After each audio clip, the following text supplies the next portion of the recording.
How's it going, everybody? Today I'm going to be showing you how to replace the engine air filter on your first generation Mazda CX-5. This is going to be model years 2013 to 2016.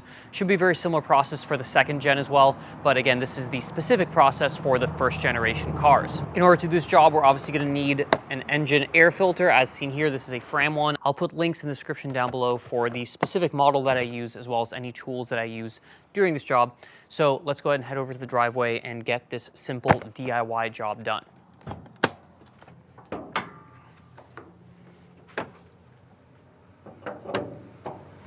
All right, so first thing we're gonna do is we're gonna go ahead and remove this electrical connector, just a push right here, and then you just wanna sort of wiggle it off like that. Here we have this hose clamp. You can either use a Phillips head screwdriver or a 10mm socket, which is what I'll be using here, and just loosen that off a few turns. And then we just wanna go ahead and pry this hose off like so. And we can just leave it to the side like that. All right, now down here, there's two little tabs, one here and one here. We're just gonna go ahead and pull those towards the front of the car. And once they release, we should be able to remove this air box just like so, and just put it out of the way like that. Next, we're gonna go ahead and lift out our old air filter. And if we look at the bottom, we can see here, this is quite filthy. Don't know if this has ever been changed, but we're gonna be rectifying that today.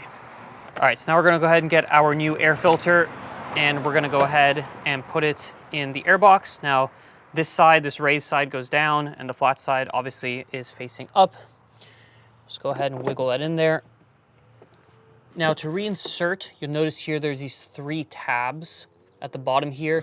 They're gonna need to fit inside these three little holes right here. So first you wanna slide it in like this, and then you can put it down towards the front.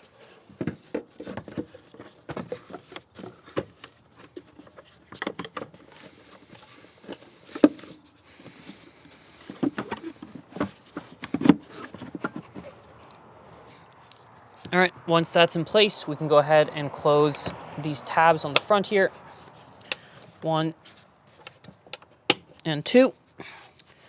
And then we just want to feed this hose back onto the air box. Make sure that this little tab here interfaces properly with the hose. And then we can go ahead and tighten this down.